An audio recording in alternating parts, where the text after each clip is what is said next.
Avec Panorama, les débats de Panorama jusqu'à 19h. Intitulé ce soir « Et pendant ce temps, l'Ukraine ». Quels sont les plans de Vladimir Poutine ? On en parle ce soir avec Sylvie Berman. Bonsoir. Bonsoir. Ancienne ambassadrice de France en Russie, auteure de Madame l'ambassadeur, de Pékin à Moscou, une vie de diplomatie. C'est aux éditions Talendier. Bonsoir Nicolas Tenzer. Bonsoir Pierre Delignon. Analyste des questions internationales et de sécurité, président du CERAP, Centre d'études et de réflexion pour l'action politique, et vous enseignez également à Sciences Po. Je dis pendant ce temps-là, c'est un peu comme dans les bandes dessinées quand on change de décor et tout d'un coup, et pendant ce temps-là au château de Moulinsart. Simplement, il ne faut pas l'oublier, cette guerre en Ukraine, plus de 600 jours de guerre, avec des pourparlers à Malte ce week-end où on espère évidemment la communauté internationale est réunie, puisqu'il y a plus de 40 représentants des différents pays du monde sans la Russie qui sont réunis à Malte, avec évidemment autour de Volodymyr Zelensky pour essayer de trouver un processus de paix entre l'Ukraine et la Russie. Évidemment, l'actualité au Proche-Orient prend toute la place en ce moment dans les esprits, et pas que dans les médias, dans les esprits, il faut le dire. Comment est-ce qu'on arrive aujourd'hui, pour les pays internationaux qui envoient des représentants, on arrive à Malte, alors que évidemment ce sont souvent des gens qui sont issus des cellules diplomatiques qui ont eu à travailler sur le Proche-Orient, on imagine, pendant des semaines. Puis tout d'un coup, on vous dit, tiens, va donc à Malte, Madame l'ambassadeur, va donc à Malte trouver une solution, parce que là, il y a Zelensky qui tape du poing sur la table. Oui, tout à fait. C'est important de ne pas oublier l'Ukraine. Et c'est la raison pour laquelle Volodymyr Zelensky insiste aussi pour avoir ce soutien à son plan de paix. La réalité, c'est que c'est pas un plan de paix. Je veux dire, c'est un plan avec un certain nombre de principes pour l'avenir. Mais comme ça présuppose le retrait total des troupes russes, ce qui est la logique, évidemment, de la résistance ukrainienne. Mais en même temps, pour le moment, ça peut pas prendre la forme véritablement d'un plan de paix. Mais c'est important, encore une fois, d'obtenir le soutien de la communauté internationale. Il a voulu l'élargir à des pays qui n'étaient pas les soutiens habituels, c'est-à-dire un certain nombre de pays du Sud. Et il est important de continuer à fournir des certains pays armements. Du Sud qui soit se lavent les mains, soit ne prennent absolument pas position sur le conflit. Alors les pays du Sud, et ça je l'ai entendu très souvent de certains, surtout dans le Moyen-Orient, disant ce n'est pas parce que nous n'avons pas de compassion pour l'Ukraine, mais quand c'est en Europe, vous considérez que ça doit nous concerner, quand c'est chez nous, et il mentionnait précisément la Palestine à ce moment-là, qui était totalement oubliée, ça ne vous intéresse pas. Donc c'est un petit peu la raison, effectivement, de l'indifférence de ces pays vis-à-vis de ce conflit, qui, pour eux, n'est pas le leur. Nicolas Tenzer, sur cette réunion à Malte, est-ce qu'on va arriver à quelque chose ? Vladimir Poutine a tout de suite dit, de toute façon, moi je n'écouterai rien, ça ne mènera à rien. De toute manière, la seule solution, nous la connaissons depuis le début, c'est bien sûr la défaite totale de la Russie, c'est-à-dire le retrait par la force, parce qu'il n'y a pas d'autre moyen, des forces russes qui occupent le reste du territoire, encore à peu près 15% de l'Ukraine, y compris bien sûr la Crimée, qu'il n'y a pas de différence entre le Crimée et le reste du Donbass. Je crois que c'est la seule solution. Et la seule solution par la suite, ça va être évidemment la question du jugement des crimes massifs qui ont été commis par Poutine lui-même, ses lieutenants, et bien sûr de manière beaucoup plus directe par l'ensemble des soldats. Enfin, c'est quand même lui l'instigateur. Et vous avez 4 catégories de crimes qui ont été commis en Russie, des crimes de guerre, crimes contre l'humanité, crimes de génocide et crimes d'agression, et le paiement des réparations. Mais là-dessus, je dirais, c'est la position ukrainienne, mais c'est la seule position conforme aussi au droit international. D'ailleurs, tout à l'heure, vous avez parlé d'une guerre de 600 jours. En fait, il ne faut pas oublier que cette guerre, elle a bientôt 10 ans. Oui. Puisqu'elle a commencé malgré 2014. Tout. Voilà, et que le 24 février, effectivement, 2022, on avec a eu une intensification, je dirais, des attaques russes, évidemment, qui sont passées sur une autre échelle, ça nous le savons, mais c'est une guerre, encore une fois, qui dure depuis le début. Et il faut savoir aussi, je termine là-dessus, c'est que les guerres de Poutine, il n'y en a pas qu'en Ukraine. Vous avez une guerre aussi menée en Afrique, y compris d'ailleurs contre les intérêts français de manière directe. Vous en avez une depuis 2008 en Géorgie. 20% du territoire géorgien est encore occupé. Vous avez de fait une quasi-occupation du Bélarus, et vous avez, avec une intensification depuis quelques semaines ou peut-être 2-3 mois, une guerre menée à côté du régime Assad en Syrie, avec une intensification des frappes sur les civils. Et là aussi, on parle beaucoup des frappes sur Gaza. J'entendais un interlocuteur l'autre jour qui disait la guerre en Syrie est finie. Non, elle n'est pas du tout finie. La guerre est là. Et d'ailleurs, puisqu'on parlait aussi, évidemment, on faisait allusion à l'actualité chaude, effectivement, aux Palestiniens, Palestiniens, leurs souffrances, etc. Il ne faut pas oublier effectivement ce que Assad a fait dans le camp de Yarmouk, qui était un camp palestinien qui a été sauvagement bombardé, assiégé, où les Palestiniens ont été privés de toute nourriture. Voilà, et c'est un des pires massacres de Palestiniens dans le monde. Sylvie Bermann, Nicolas Tenzer dit ça ne s'arrêtera pas tant qu'on ne fait pas la défaite de la Russie. Mais la défaite de la Russie, ça voudrait dire qu'il faudrait qu'on y aille et qu'on soit co-belligérant pour arrêter Poutine, en fait, sur le terrain. Oui, enfin, l'expression de Nicolas Tenzer, elle est conforme effectivement à la justice et au droit international. Mais c'est pas nécessairement comme ça que se résolvent les conflits. Et de toute façon, le champ de bataille sera aussi déterminant.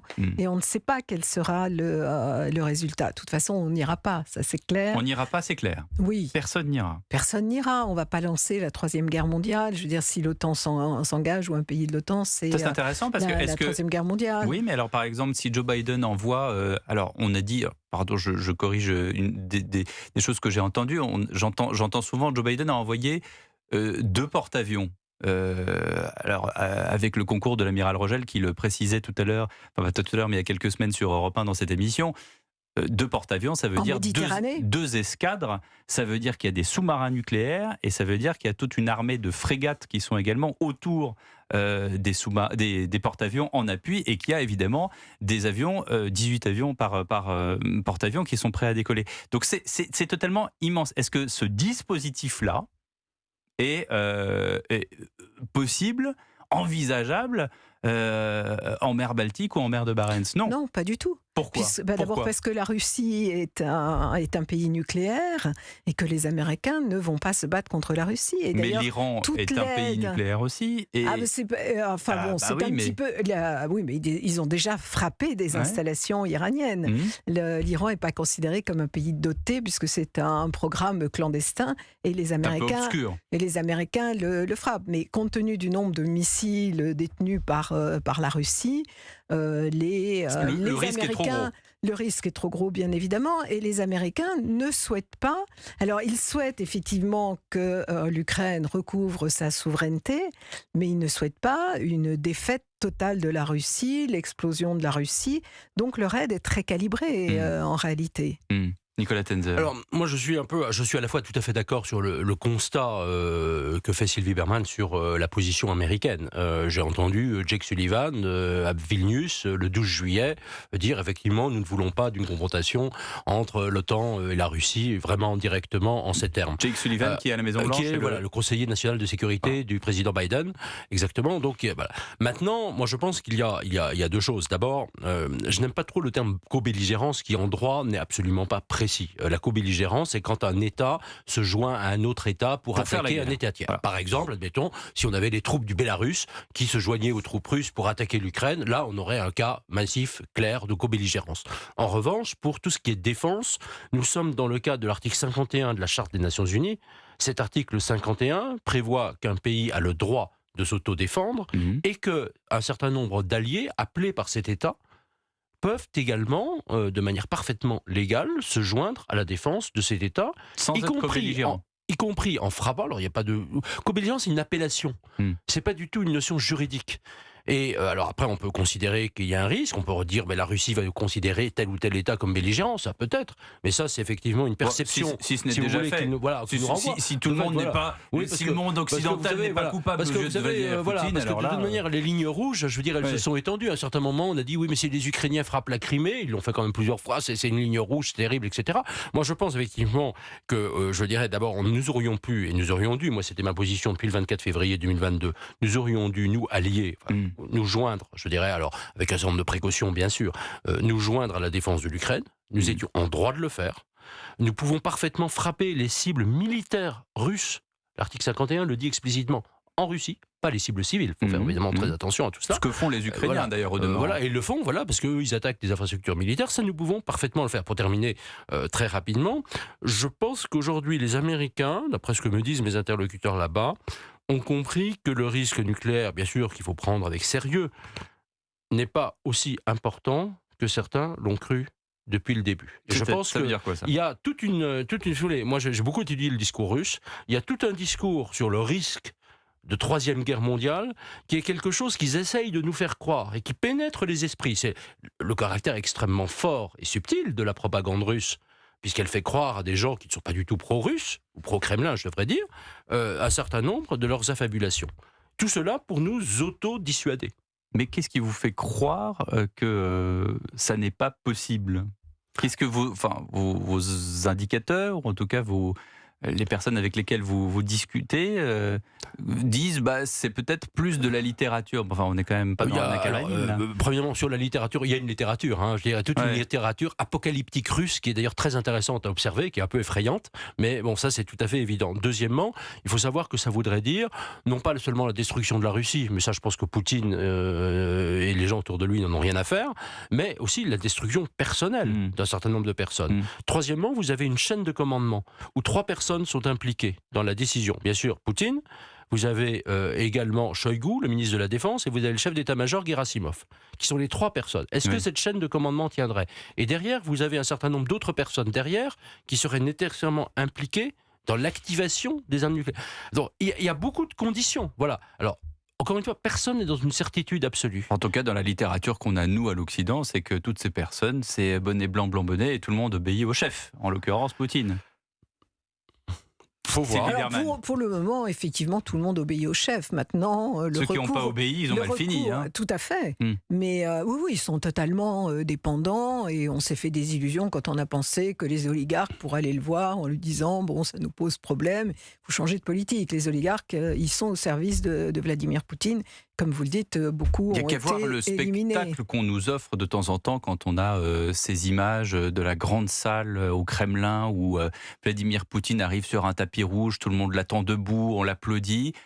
Il n'y a pas une mouche qui vole, c'est-à-dire qu'il parle et tout le monde écoute. Et il y a là les patrons des grandes sociétés, il y a tout le monde en fait. Il y a le gratin, comme on dit. Il y a les chefs militaires, les chefs des services de renseignement et de toute façon... Puis la société civile, c'est-à-dire les grands argentiers de la Russie. Ils n'ont pas de marge de manœuvre à cet égard, donc ça c'est clair.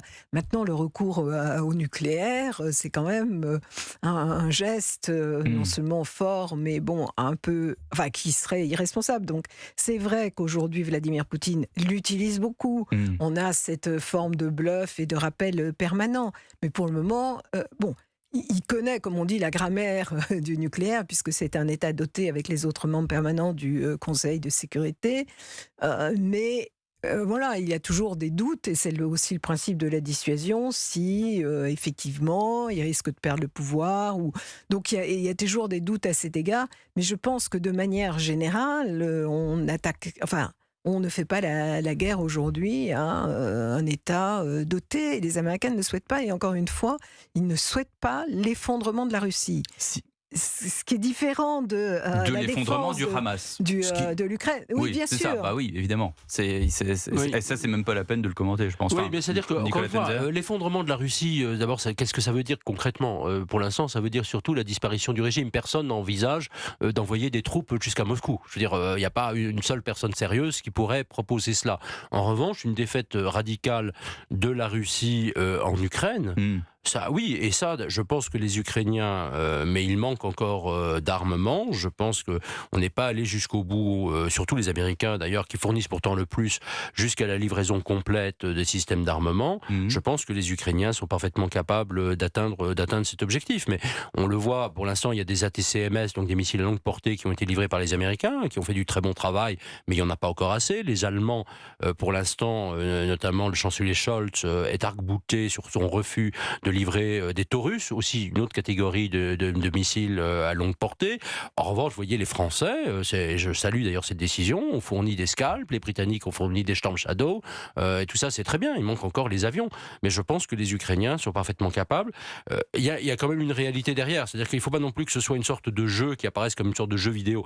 Derrière, vous avez une réalité, ce sont des dizaines de milliers d'Ukrainiens qui meurent. Y a une question qui se pose, c'est Zelensky. Parce que Zelensky, évidemment, on l'a vu, je pense que c'est pas non plus une offense de dire ce soir que parfois il a été insupportable, parce que certains ont dit il en demande trop, il voudrait dépoiler les armées du monde occidental, parce qu'il voudrait qu'on y aille tous pour en finir finalement avec cette guerre en Ukraine. Mais je le disais tout à l'heure, je reviens pas sur 2014, mais 600 jours.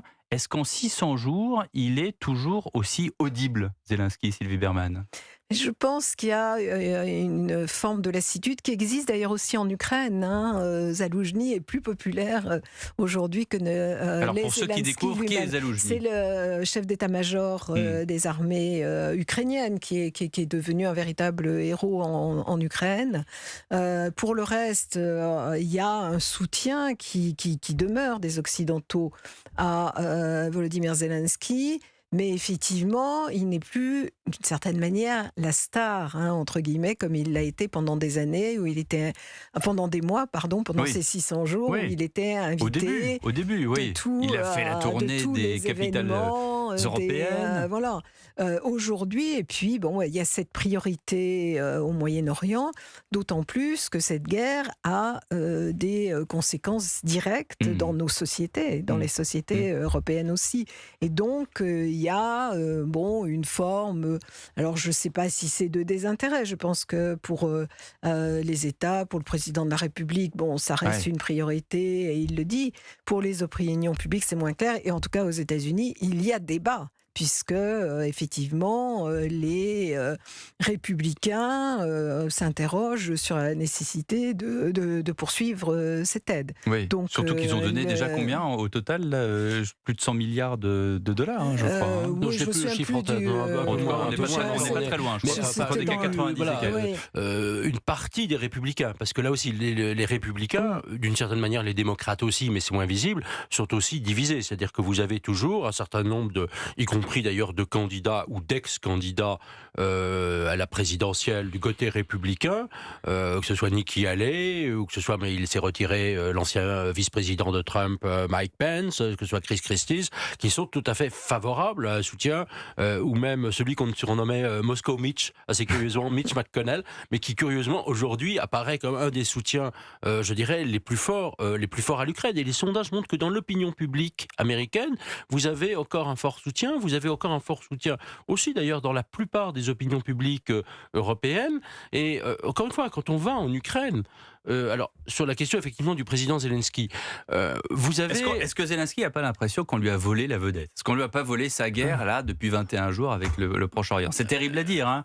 Et je prends mes responsabilités en le disant, mais est-ce qu'il n'y a pas une question en disant waouh? Il y a ce sentiment qui est parfaitement exact du côté des Ukrainiens de manière générale. Je suis allé quand même 3 fois en Ukraine depuis le début de la guerre totale, donc depuis le 24 février. Je discute régulièrement avec des Ukrainiens. Il y a effectivement cette crainte. D'ailleurs, c'est pour ça que même personnellement ou d'autres aussi, nous postons régulièrement des choses sur les réseaux sociaux concernant l'Ukraine.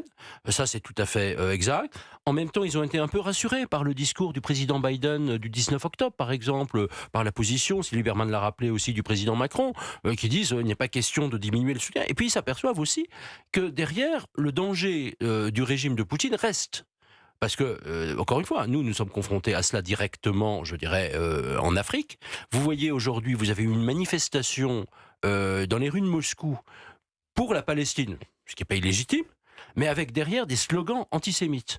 Vous voyez aussi la manière dont Poutine utilise le conflit aujourd'hui pour renforcer complètement tout cela. Alors, c'est le résultat aussi de la politique de gribouille de Netanyahou. Bien parce sûr. que là aussi, ça, je vais revenir sur effectivement le soutien qu'il avait accordé, je dirais, à la Russie. Moi, il y a eu, pour moi, je dirais, peut-être parce qu'il y a un membre de ma famille qui est, je dirais, il y a le nom de Yad Vashem. Poutine était venu à Yad Vashem en janvier 2020. Pour moi, c'était une profanation. C'est-à-dire, c'est l'endroit, vous savez, le mémorial de Yad Vashem, où figure le nom de l'ensemble des victimes de la Shoah. Voilà. Et donc, et là, on voit aujourd'hui, il soutient le Hamas. Enfin, il soutient depuis longtemps. Non, en réalité, Poutine n'était pas antisémite. Et Poutine a protégé les Juifs pendant longtemps. C'était encore le cas en 2020. Et toutes les communautés juives en Russie le disaient. Aujourd'hui, il est opportuniste. Parce que les pays du Sud soutiennent le Hamas. Et donc lui aussi est opportuniste, puisque il veut un peu être à la tête des pays du Sud avec la Russie. Donc c'est la raison pour laquelle il a fait ce choix. Quand on dit les pays du Sud, c'est quel pays en particulier, Sylvie Bermann? Alors c'est les BRICS en particulier, mais c'est les pays du Moyen-Orient aussi très clairement. Et Poutine à l'époque avait des relations avec tous les pays du Moyen-Orient absolument sans exclusive. Aujourd'hui, parce qu'il a déclenché cette guerre en Ukraine, évidemment, il ne peut plus être un médiateur. Mais il maintenait des relations, y compris avec Israël. Et il y a Erdogan dans tout ça. C'est-à-dire qu'il y a une relation un peu ambivalente avec Erdogan et Poutine. Ah, mais totalement. Mais depuis. Alors, d'abord, Erdogan sur le conflit, les déclarations ont été assez choquantes ces derniers jours. Mais en réalité, ils ne sont pas amis. Mais ils y trouvent un intérêt commun, en particulier en Syrie. Ils sont tous les deux opportunistes. Et quand c'est utile à la Russie, il y a un accord avec la Turquie et vice-versa. Quand ça ne l'est pas, il prend d'autres positions. Mais c'est des relations qui sont purement transactionnelles. Alors, je pense effectivement sur la question effectivement de Poutine, je pense que les choses sont un tout petit peu plus complexes. C'est-à-dire que d'abord c'est quelqu'un qui a réhabilité, refait venir en Russie les cendres de quelqu'un qui est Ivan Ilyin, dont il recommande la lecture. Ivan Ilyin, c'était un néo-nazi russe. Admirateur d'Hitler, admirateur de la Shoah. C'était quand même, et donc c'est quelqu'un qui faisait partie des références de Poutine. Il a fait un confesseur qui est devenu l'évêque maintenant de Crimée, Tikhon.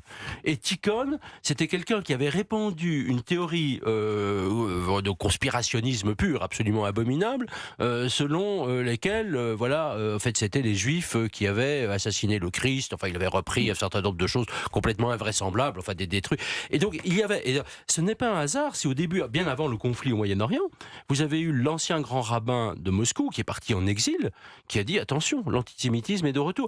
Comme ça se passait à l'époque de Staline, c'est-à-dire que vous avez une utilisation de cela qui me paraît extrêmement inquiétante. Oui, moi ce grand rabbin, je l'ai bien connu, je le voyais souvent à Moscou, et ce qu'il disait justement, c'est qu'à l'époque, Poutine protégeait les Juifs, et que la communauté juive, d'une certaine manière, était beaucoup plus en sécurité qu'elle ne l'avait été pendant des années, en particulier sous l'Union soviétique. Pourquoi ce grand rabbin est parti? Il est parti parce que Poutine lui a demandé un soutien à la guerre en Ukraine, et qu'il l'a refusé. Et effectivement, aujourd'hui, il y a un risque, comme il y a un antisémitisme latent en Russie, effectivement, il y a beaucoup plus de risques et c'est pour ça. Mais encore une fois, je l'ai beaucoup rencontré, je connais bien et je connaissais la situation antérieure et je comprends ce qui se passe aujourd'hui. Bon, la situation est suffisamment complexe pour qu'on s'arrête là ce soir. Nicolas Tenzer et Sylvie Bermann, merci beaucoup d'être venus dans le studio d'Europe 1 en direct. On aura l'occasion évidemment d'en reparler. Moi, je vous signale juste que de 22h15 à 1h sur Europe 1 du lundi au dimanche, vous avez rendez-vous avec la libre antenne, Olivier Delacroix et Valérie Darmon. 01 80 20 39 21, l'appel est non surtaxé. Vous partagez votre expérience avec les animateurs de la libre antenne. Très bonne soirée sur Europe 1. Dans un instant, le journal et juste après, La Voix est libre avec Nicolas Caron.